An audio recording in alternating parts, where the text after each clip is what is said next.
going to do to the public confidence in the criminal justice system going forward? Where we have applicants who will simply say, wait for me, wait until I'm done.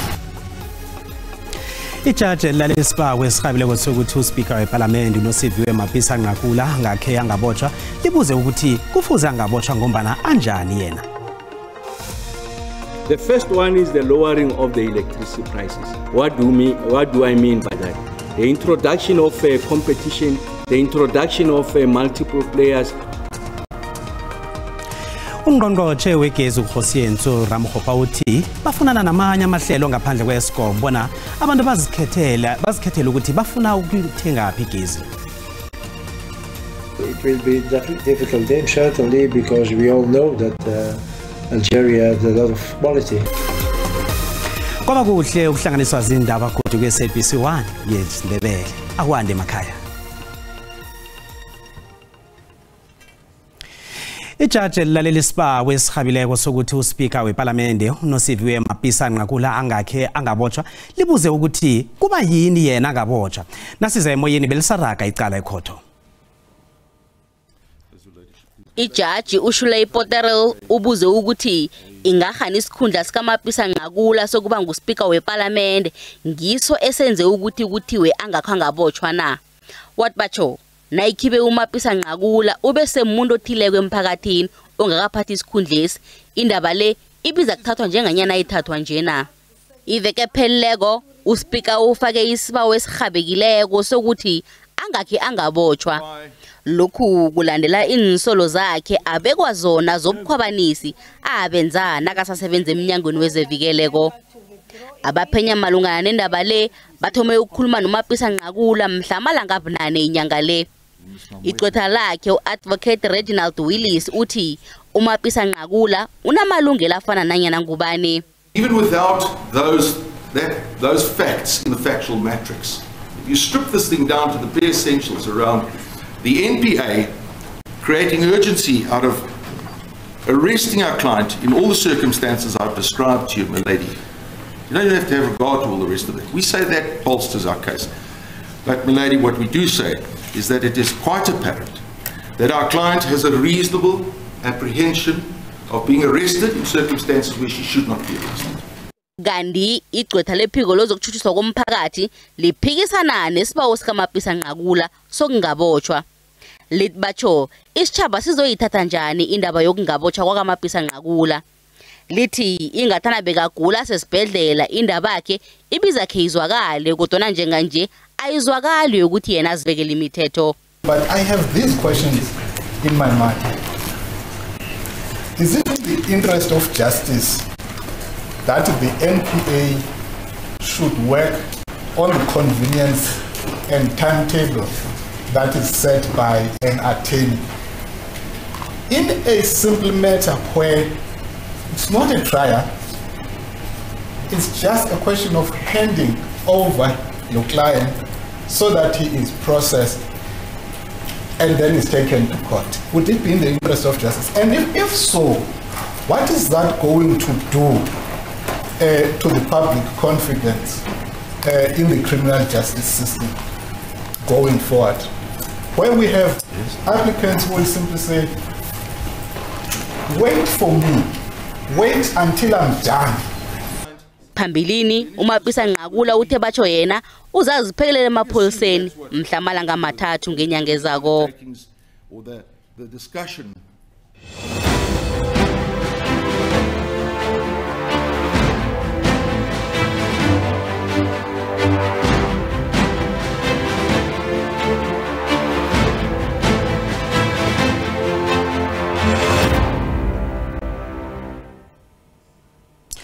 Isahlulelo besilindwe ngamehlo abovu namhlanje sesibawo seANC esitshijila ukuhlolisa kwehlangano yomkhonto wesizwe njengehlangano yepolitiki yokungenela ikhetho sithulisele ukulalela kusasa ekhotho ephakemeko yeJohannesburg ngehour le 9 ekseni.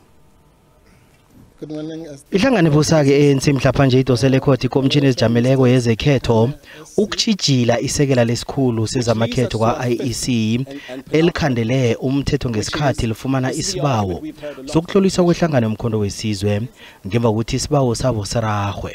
I-ANC iveze indaba zenkambiso engakhange zikhambe kuhle nakuhloliswa ihlangano le-MK kodwa i-IEC itshele icourt ukuthi i-ANC ibhalele ukwenza izethulo kusesenesikhathi nakusenjalo urakela phambili umbango we-ANC ne-MK party ekhotho ephakemeko KwaZulu-Natal eThekwini ngokuthi ngiyiphi ihlangano elawula igama lomkhonto wesizwe.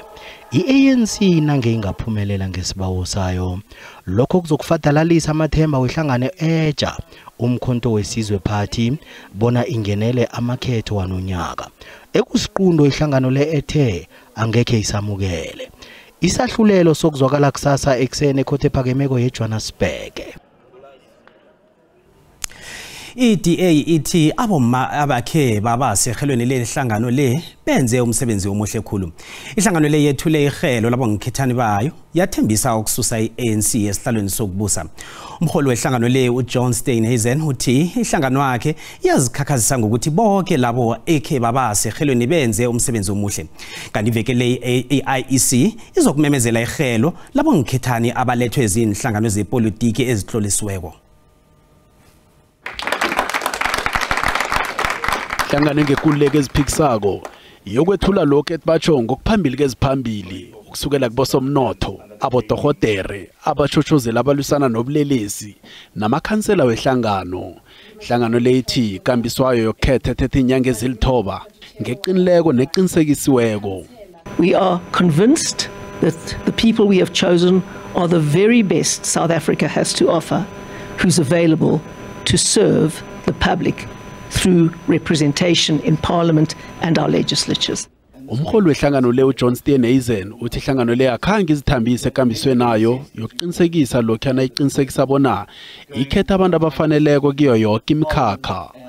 Nabe kakwakwazela ihelweli umholi wehlangano le uSteenhuisen uthi ayikho ihlangano engadlula i-DA ngalokho ekwenzileko. No other party in the country boasts, I believe, the diversity of candidates that the DA offers South Africa. While the political left and right offer a monochromatic and skewed representation of South Africa's society, the DA is comprised of South Africans from every background and from all walks of life. Siyachitela isikhathi sekhetho kanti inhlangano zepolitiki zigijimela ideni elifitshane ukwenzela bona zibhinqa ziphelele ngomnqopho kulungela bona amaSouth Africa abathembe ngamavoti abo. Ungqongqotjhe wegezi uHosinso Ramokgopa uthi bafunana namanye amahlelo ngaphandle kweScom ukuthi kuqedwe msinyana ukuqindeliswa kwegezi. uRamokgopa uthi ukukhebelelwa komthetho omlingwa wegezi kuphasiswe eParliament kanti khathesi sekusendlini yomkhandlu wemfunda bona uphasise. Ungqongqotjhe uRamokgopa uthi urhulumende wenza ngakho konke ukurhaba nokukhiqizwa kwamandla wegezi amatsha begodu lokhu kuzokwakha iphaliswano ijuguluko kunye nokusebenza kuhle emkhakheni zamandla. Umnqopho omkhulu uqeda ukukhiqizwa kwegezi eScom kwaphela. Lokhu kuzokwenza ukuthi kube lula kilabo abakhiqiza igezi bona bayithengise. Umthetho omlingwa lo uzoqinisekisa nokuthi labo abakhiqiza igezi baphatha ngokulinganako. Kunethemba lokuthi izakhamuzi ezithenga igezi zizokuzuza njengoba zizokuthenga la zifuna khona. The first one is the lowering of the electricity prices. What do I mean by that? The introduction of competition, the introduction of multiple players. You are moving away from a monopoly. Of course, Eskom continues to be a dominant player. Eskom will continue to also play in new generation capacity, but there are also players that are coming in the space. And of course, the buyers will go and procure from the one that offers, if you like, the least cost, the tariffs are lower. Ungqongqotjhe uthi omunye umphumela wehlelo legezi kuqinisekisa ukuthi usiza nangokusisa kwe-private sector. Mahlela ye-120 ekusetshenzwa nawo kanti bekubeki nje akhiqize ama-megawatts ayi-12,000. Now we are looking beyond Eskom as part of an enduring a resilient solution to the energy crisis, and ultimately we are able to achieve energy sovereignty. uRamkhupha uthi ilizwili lisebenzisa amamegawatts ayi-14,600 begodwa kunamahlela khona ekubingwe ngawo ukwehlisa izehlakalo zokunande kucima igezi kulungiswa okuthileko ukuze ebusika nje abantu bangahlali ubunyameni khulu ngenxa yokuqindeliswa kwegezi. Nasibuya entolo. Ke thabile kudu ka re khotso e postpone gore batho ba ka moka ba amega batho ba ya le maikarabelo go dimega se ba se thomileng. Umndeni womfundi obotshelwe ukuhlolela umunye inhlahlubo zika matric uthi bamchiye njani lo wenze ukuthi lo wabo umntwana amhlolele inhlahlubo.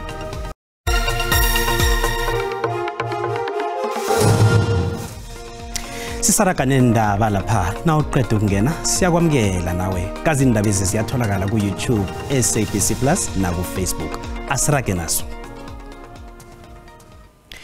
Amagcetha wabasolwa ecaleni lokubulawa kwakaSenzo Meyiwa bekazama ukubuzisisa ngeminye imininingwana ebufakazini besazi se-Inatis emalungana nokuthi umsolwa wokuthoma umuzi Sibiya kabe angasise sifundeni seGauteng nakudunyuzwa uMeyiwa ngo-2014 nanyana uSibiya jame ngelithi phakathi kwaka-2013 no-2015 kabe aKwaZulu Natal. uChristopher Matlo utshele ikhotho ukuthi uSibiya wafaka isibawo sokuhlola amaphepha wokuchayela amahlandla amabili ngo-2014 eBrakpan neBoksburg. Nanya nomsolo wokuthoma jayo magameni ukuthi khaba semahlabathini kwaZulu Natal ngo-2013 nango-2014 uMeyiwa nakabulawako ufakazi wombuso uChristopher Matlo omphini eRoad Traffic Management Corporation uthi amarekhodi we-Inatis ayakuphikisa lokhu. Amarekhodi aveza ukuthi wafumana umlayezo uthi azokuhlola inhlahlubo zezincwadi zokuchayela eBrakpan nge-22 kuvela abahlinzi ngo-2014 kanti akhanga phasa. Kwathi ngemva kwalapho wafaka isibawo godi mhlokho kwathi nge-15 kuKhulamungu 2014 wayokubhala eBoksburg kwaphasa. Kodwa igcwetha likaSibiya lithi akhanga hlala eGauteng wawuyela emva. My instruction is that on the 22nd when he came for the first bookings he returned back home. You can't dispute it. After the bookings when he came to Brakpan and Boksburg, after those bookings he returned back to KwaMahlabathini. You can't dispute that. My lord, those are his vision, it's not my vision. Kanti kuthi kunjalo amagcetha abasolwa ahlongoza ukuthi ipholo esilva ngombala iyaqashwa umsolwa wesihlanu ufisa ukuhle induli kungenzeka kabe kuyikoloyi eyasetshenziswa ngemva kwesehlakalo. The accused will tell this court that he had hired this motor vehicle only for 2 days during the period of 2016, not in 2014. That will be his vision, my lord. Umbuso uveza ukuthi ukulungela ukuraga ngokuchwa ngemibuzo isazi sengidi uChris Mangena kodwa namagcetha abasolwa athi akabulunga icala lithuliswa lumhla ka-15 kusihlabantangana nakusuke kuphunyulwa. Ngezinye zamakhotho uMagistrata wesikhukhune eLimpopo ulithulisile icala lokukhwabanisa lomfundi weminyaka ema-22 ubudala ngemva kokutlolela omunye iphepha lenhlahlubo leMaths. Umuthewo Mmetwane kuthiwa watlolela omunye umfundi iphepha leMaths ngoSinyikhaba wangomnyaka opheleleko eMkhulwane Secondary School Ganchabeleng ngaphandle kweJane Fest. Umfundi wabanjwa ngemva kobana umphenyi avula icala emapholiseni. Umbuso uba ukuthi lidluliswe khona iza kuhlolisa isenzo lesi ehelweni lamacala. Ikhotho ivumile njengomana kusaphenywa ukuya phambili. The matters hereby postponed until the 20th of May for further investigations. The matter is postponed finally for same witnesses statements and also co-accused to be added in this matter. Umndeni womsolwa kunye nehlangano engamele isikolo ifuna ukuthi kubotshwe nabanye abathinteka kilo mukhwa. Ngwana ka utlimo wa seka a ke se bona o sekela go ba le ba intelligent ka taba ya Maths o wa shumishwa ka baka la gore ile motho ile gore be le best learner ka senteng ya Mokhulwane. We need to address these issues by making sure that the products of these corrupt activities or the owners of the syndicate must be brought to book and make sure that this entity which entered into government premises using only a CK certificate must be brought to book. Umfundi owathenga umsolwa bona amhlolele inhlahlubo zokuphela komnyaka yena kakabotshwa kanti umsolwa Mmetwane ungaphandle ngebheyili. Umkhandlu lawula imikhawulo ukhuphe ihlelo layo lokulawula imikhawulo ema-71 engena elizweni leli ngegudi nje. Umkhandlu lo uthi abantu abadlula esigidini abalindeleke ukuthi bangene abanye baphume eSouth Africa phangama-holiday kagudi nje.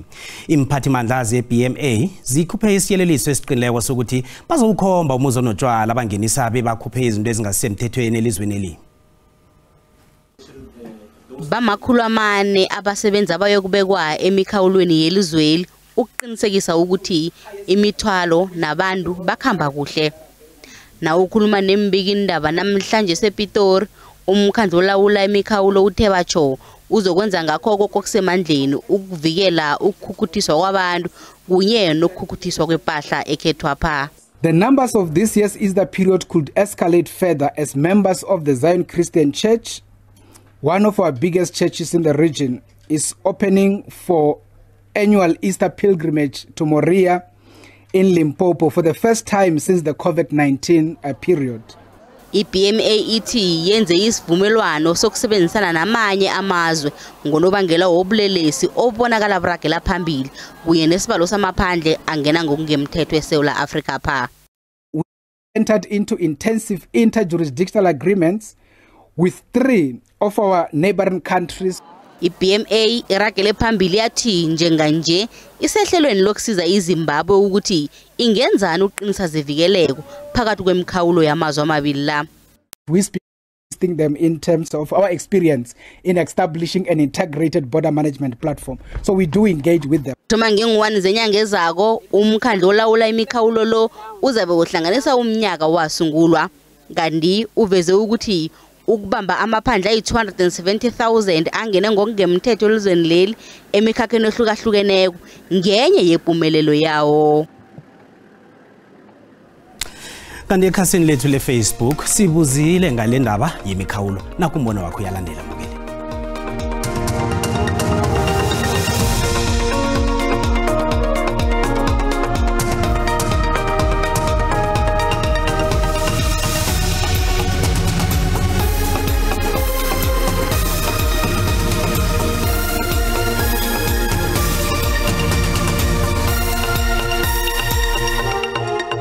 Umbono omuhle kakhulu ukuthi imingcele yakulelizwe ivalwe kuqinisekiswe ukuthi akekho umuntu ongena ngongemthetho kakhulukazi zoba kuza amaholidi nje. Kuzokuphela indaba yengena uma singazi ukuthi kwenzakalani enaheni yethu. Sekuzilawulwa kakhulu la. Hawu bahlezi begadile mihla yonke imingcele igadiwe kodwa abantu bayaphuma bayangena kwampunze edlemeni. Abasokoli abantu abajaha benziwa lutho bayaphuma bayingenela nje. Kuzokuletha umnotho obonakalayo lana eSouth Africa ngombana kuzaqalwa yonke into ekhukuthiswako eswangale emazweni angaphandle. Siyasithemba ukuthi lamaphoyisa aqashiwe ukuthi agade la kuma-barricade agade nje izwe lutho azosebenza phela nabayeke ukuthatha itshotsho. Ufuzana bemngcele igade zonke izikhathi uzobona-ke abantu lapha eNingizimu Afrika bazongena baphumele ngamathanda uma besedlula iphasi ngaqhubeka nje bade kwenzeka ekuqaleni. Ke kube ne-order la eMzansi ingena phuma la ikhona la eMzansi ayisazwisisekile. Umbono nge umbukeli SABC ayizukuthwesa umlando ukuziphendulela ngombono umbukeli. Kezemali iranda linzinzile nalinganisana ezinye imali ezikulu.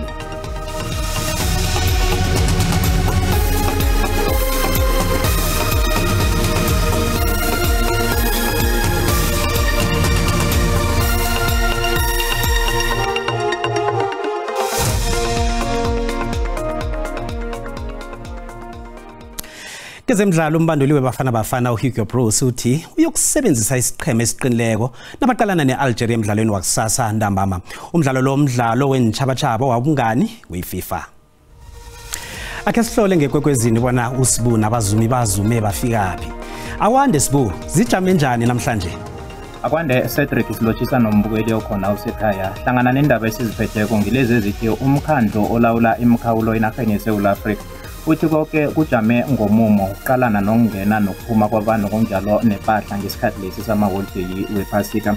Iveke epheleleko lapha emalahleni esifundeni seMpumalanga kube nesehlakalo esihlahlathelisa umzimba la kuvela ukuthi batsho kunomuntu oqundwe izandla khona lapha emalahleni. Sizokhe siyitshejeke indaba le ngehlangothini lesintu ngonjalo nangehlangothini lesikhuwa. Ngale kwalokho kusasa ikhotho ephakemeko yalapha eJohannesburg lindeleke ukuthi yethule isahlulelo endabeni ebandakanya ihlangano ye-ANC ngonjalo ne-IEC. Ilokhu-ke mbango wokutloliswa kwehlangano etsha yepolitiki umkhonto wesizwe ekhadi. Ngizo-ke indaba esiziphetheko namhlanje la ehlelweni zibuya nabazungu. Siyathokoza. Sithokoze Sibunge kwekwezini. Akwande Sijaba. Akwande kujame njani namhlanje? Nokho kuhle khulu kwamambala sibona nokho umtshiso loya uthi ukusaka kodwa kwanje asinge phezulu.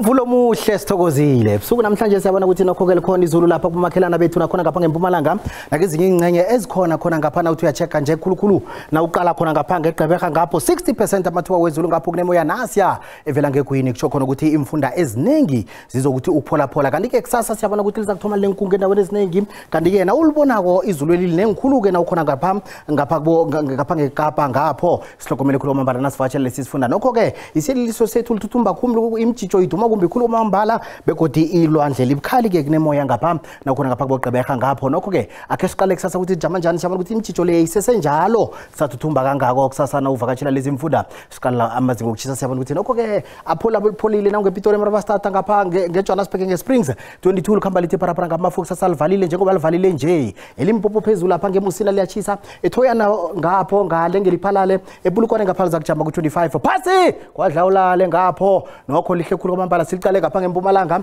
lapha eMashishi ngapha keMiddelburg emalahleni entokozweni sekhuna ngakwaNdebele yonke kusasa lihle khulu kwamambala nanivakatshela lesifunda silicale khona ngapha nina benkashana emenza phuzu umlaza ngameva ngikhuluma ngozulu khona ngapha ngeMgugundlovu eThekwini Richards Bay khona eFrahead 26 likhamba lapha liwathela ngemva kwamadila likhamba lithi parapara ngamafu liqala ngeMpumalanga Kapa emalitswayi ngapha ngequba ngapha ngeGraafrenet zakujama ku13 uvakatshela ngapho wehle uthi emthatha ngapha ngeMonti zakujama lapha ku30 ku24 na uvakatshela isifunda selikhona ngapha ngeWestern Cape lapha ngeBofuset lachisa eGeorge lijama lapha ku22 na uvakatshela ngapha seliqale ngale ngeKapa eWorcester lizakujama ku25 likhamba lithi parapara ngamafuna uvakatshela lesifunda khona ngapha ngeHlakuni Kapa yabona Pinkton Kurumane ngapho eCalvina 28 na uvakatshela lesifunda siyeqa sichinga lapha ngesifundeni sakhona ngapha ngeFreystata eFree State walibona ukuthi endaweni ezinenge Bothaville saSolburg Welcome ngapha ngeBloemfontein Fixburg lijama ku26 na uvakatshela lesifunda kokugcina silicala lapha ngeHlagweni Jingalanga lapha eMahikeng Vryburg Othosala zakujama ku26 na uvakatshela lesifunda umndungwa ubungela kokose uthi iye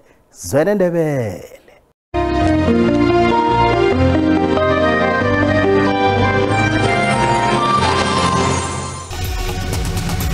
bakhona abalingani bethu beSwati kusasa nisale nomusa